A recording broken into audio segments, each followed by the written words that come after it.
Hello and welcome to another Capture Toll Tickets Tolling in Europe presentation.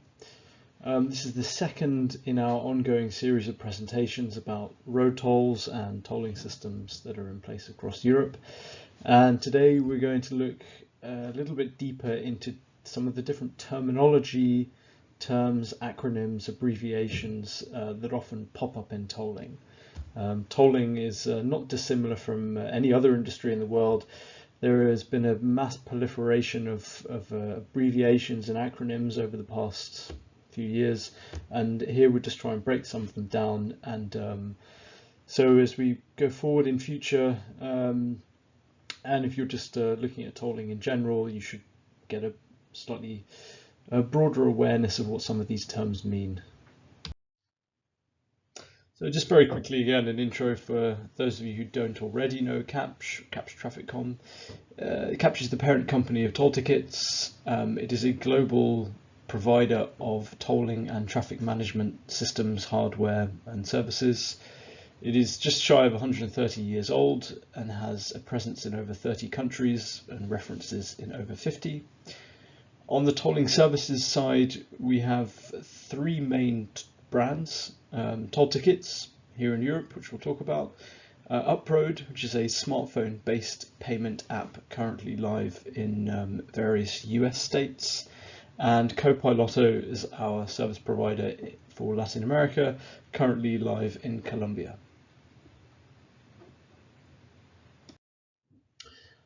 So as mentioned, Toll Tickets is Capture's toll service provider for Europe and provides a range of onboard units and vignettes, be they physical or digital, all in one place. It was founded in 2007 and it's currently headquartered in Rosenheim, just south of Munich in Germany. It has three core offerings. The first is a toll service for holiday and occasional drivers or business drivers, which currently covers 14 European countries.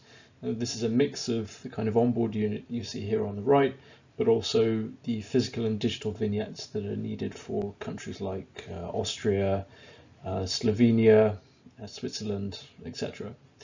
We also offer a range of white labeled or B2B services for mobility, fleet and service providers, and also the European EATS service for heavy goods vehicles. We will look into EATS and HGV services in much more detail in a future presentation.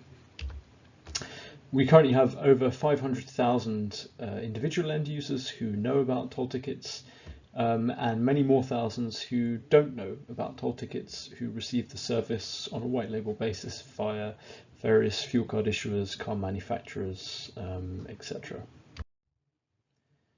So let's kick off with some terminology that will focus on technology to begin with. I've used technology as quite a broad term, but I think it probably encompasses what we'll talk about best.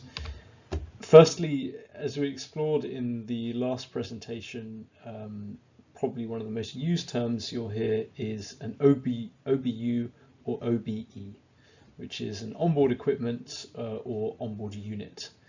This is a specific, typically aftermarket device that is used for tolling purposes. It is linked to a specific vehicle and or customer account. The most common form of onboard unit that you will see is relatively small, about 7 to 8 centimeters across, 1 centimeter deep, and typically sits on the windscreen of a car just behind the rear view mirror or around the rear view mirror location. Another term that is often used, a couple of terms, is a toll tag or transponder. This is just another term for onboard unit. It's used a little bit more in North America and outside of Europe, but it means the same thing. So DSRC, particularly with regards to Europe, you'll hear this a lot. DSRC is an abbreviation for Dedicated Short-Range Communications.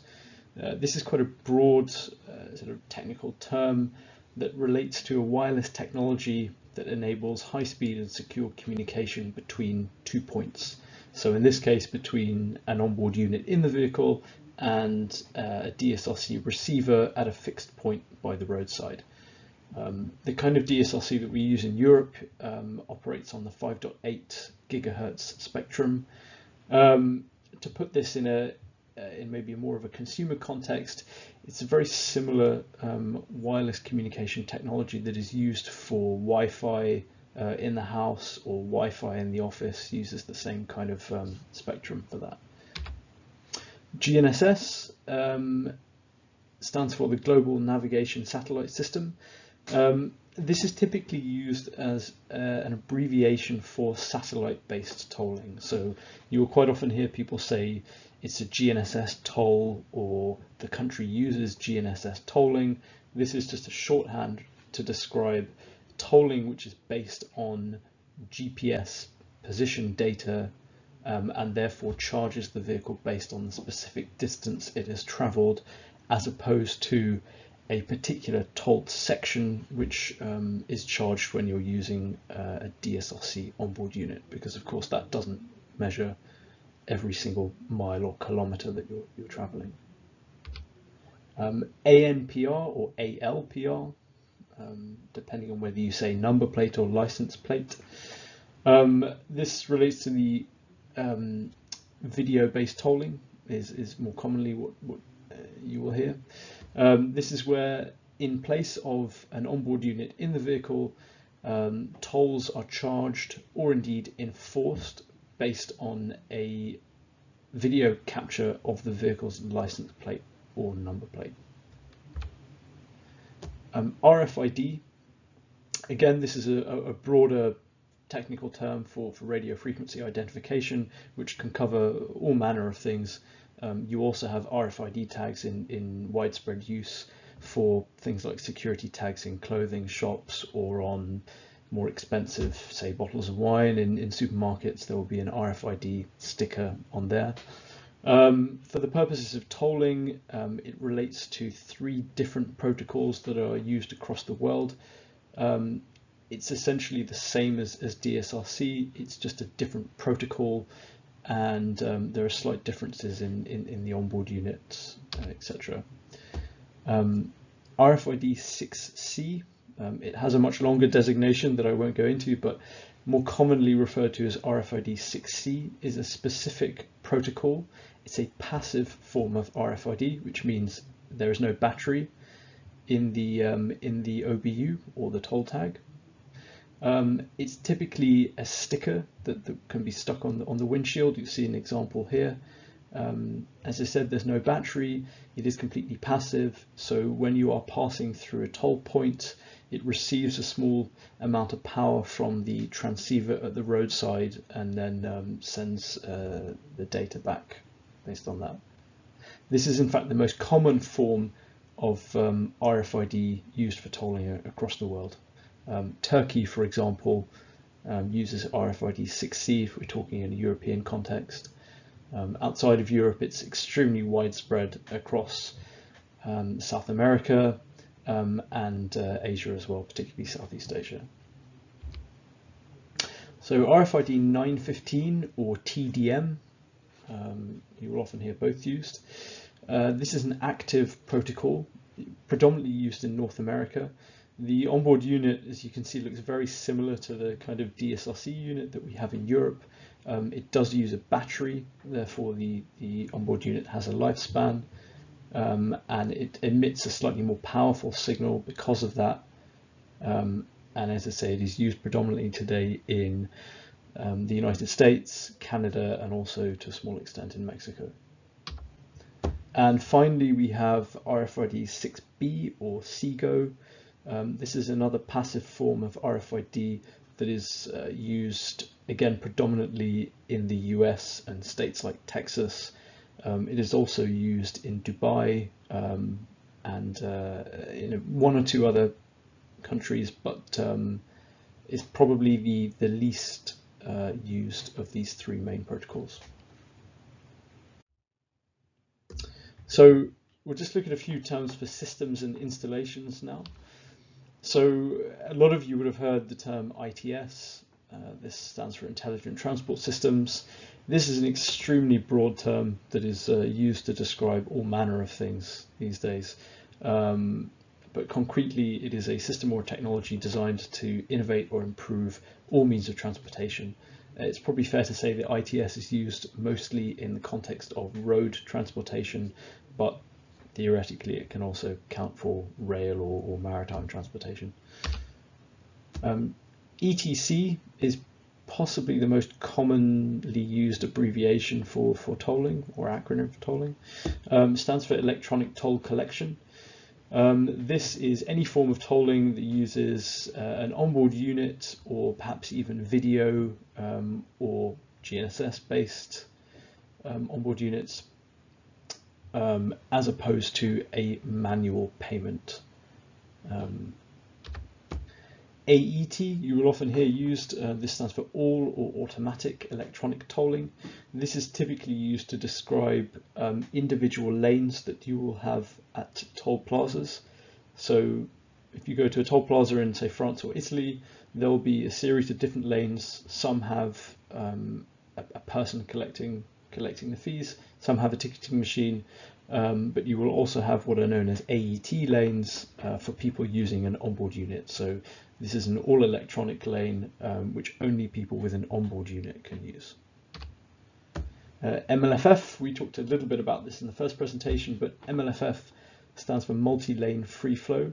This is a tolling installation where there are no plazas, so all of the lanes will be completely open, and there will just be an overhead gantry at different stages along the road. And of course, here there is no manual payment. When you have an MLFF system in place, you can only use onboard units and or ANPR as well. Open road tolling.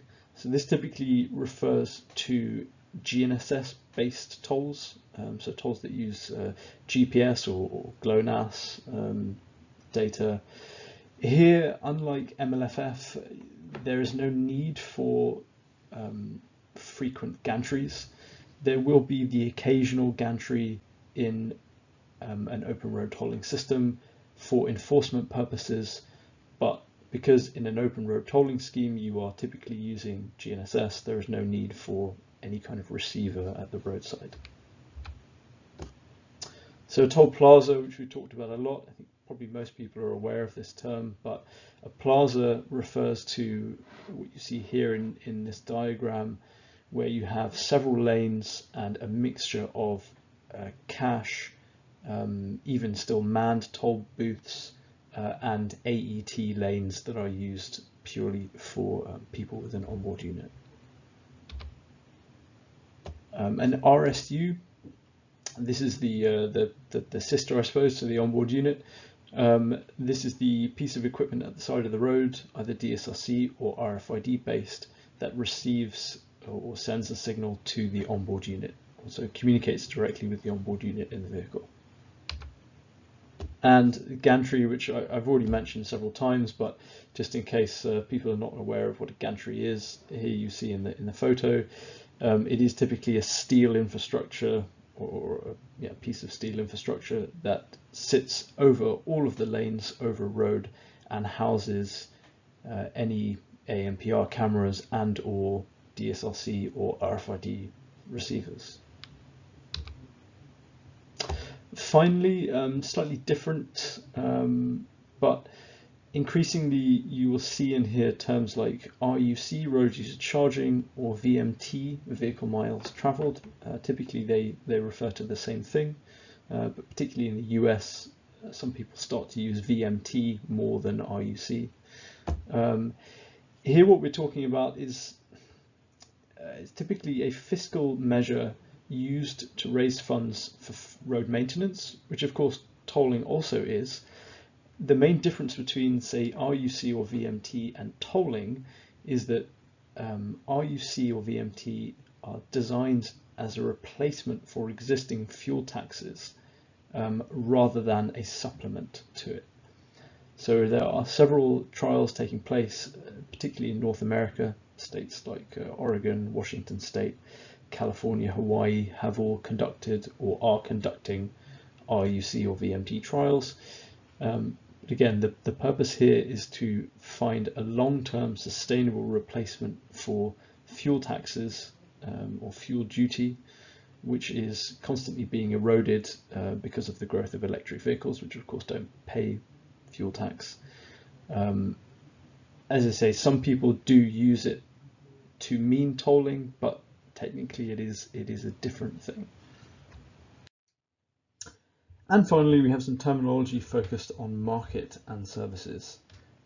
First, we have EETS or EETS, which stands for European Electronic Toll Service.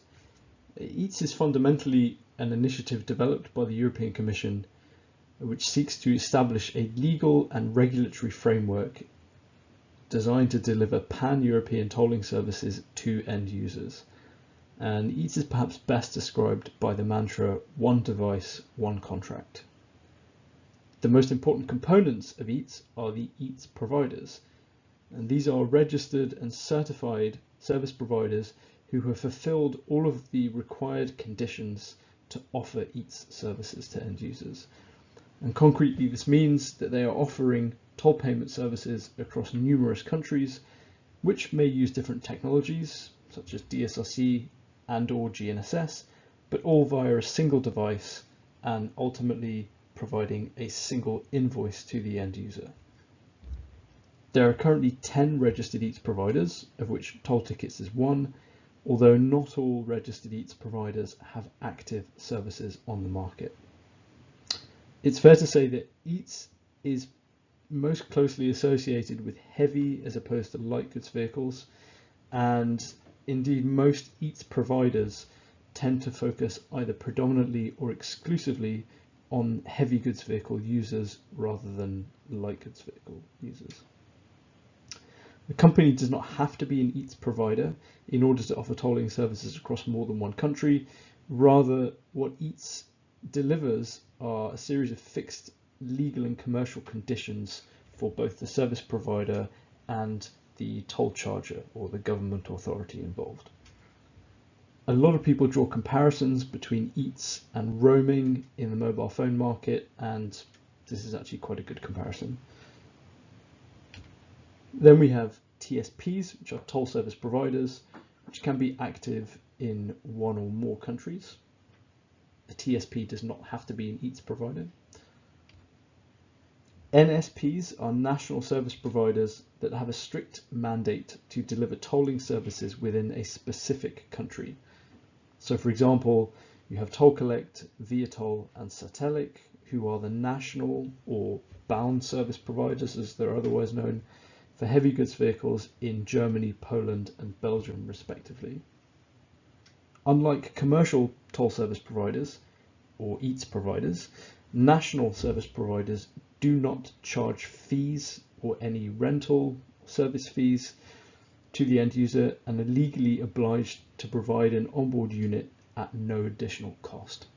There can sometimes be a deposit for use of an onboard unit, but this deposit is always refundable when the onboard unit is returned.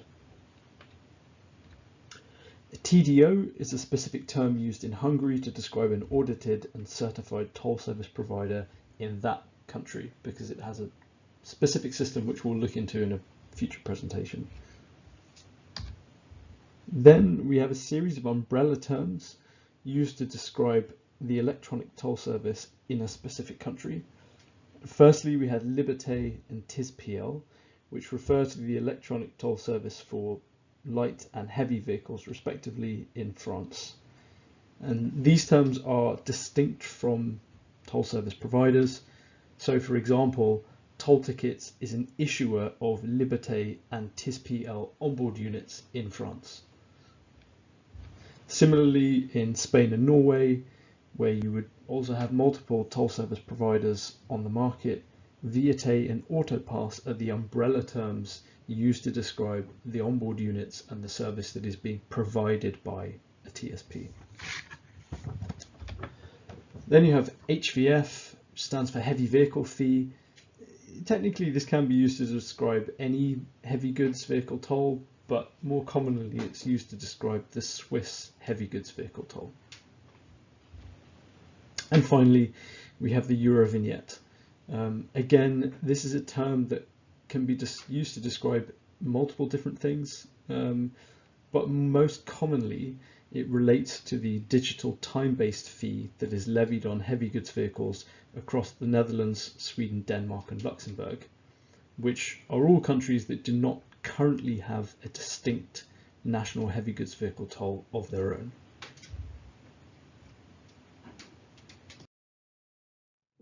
And that's it. Thank you for listening.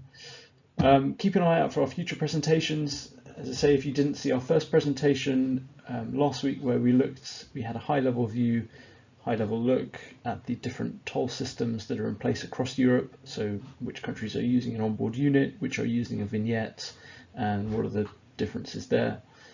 In future, we'll also look at what tolling discounts are available country by country and dig a little bit deeper into some of the benefits of having an onboard unit. We'll look also at the opportunities for tolling integrations with other payment or mobility services and into other subjects that are perhaps more heavy goods vehicle specific, like EATS and the different heavy goods vehicle systems that are in place. If you have any suggestions or questions or presentations that you would like to see covering subjects that are not listed here, do get in touch and let me know. Otherwise, thank you very much for listening again.